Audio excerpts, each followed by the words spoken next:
दुनिया में हर किसी की अपनी अपनी चाहत होती है। कोई रुपया पैसा चाहता है तो कोई सम्मान, तो कोई मुक्ति की कामना रखता है। आचार्य चाणक्य ने अपनी नीति में कहा कि मनुष्य को चाहना है तो केवल 4 चीजों को चाहना है और इनकी ही सेवा करनी चाहिए। जिन्हें इन 4 चीजों का मूल पता है उसके लिए दुनिया की हर चीज इसके आगे फेल नजर आती है, क्योंकि इसका महत्व इस लोक से उस लोक तक सबसे ज्यादा है। तो दोस्तों आइए जानते हैं वो 4 चीजें क्या हैं। पहला है, इससे बढ़ चढ़कर कोई दान नहीं।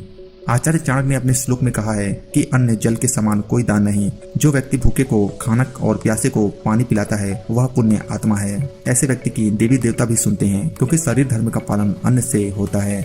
देवता भी अन्न से संतुष्ट होते हैं, इसलिए मनुष्य को जीवन में समय समय पर अन्न दान करते रहना चाहिए। दूसरा है, इससे बढ़कर कोई तिथि नहीं। चाणक्य ने आगे कहा है कि द्वादशी सबसे पवित्र तिथि है। हिंदू पंचांग की 12वीं तिथि को द्वादशी कहते हैं। द्वादशी तिथि में जो भी व्यक्ति पूजा अर्चना और उपवास रखता है, भगवान विष्णु उसकी प्रार्थना स्वीकार करते हैं। द्वादशी तिथि भगवान विष्णु की तिथि है, इसीलिए एकादशी का पारायण भी द्वादशी के दिन ही होता है।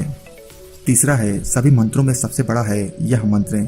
गायत्री से बढ़कर कोई मंत्र नहीं। ऋषियों ने गायत्री मंत्र को बहुत ही दुर्लभ बताया है।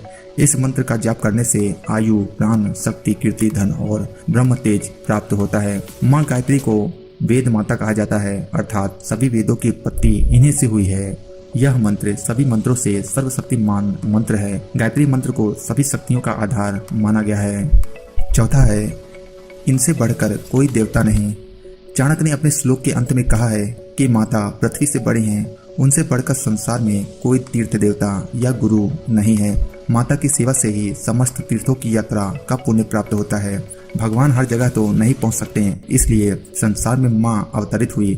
संतान के लिए माता के चरणों में ही सभी देवता और तीर्थ है।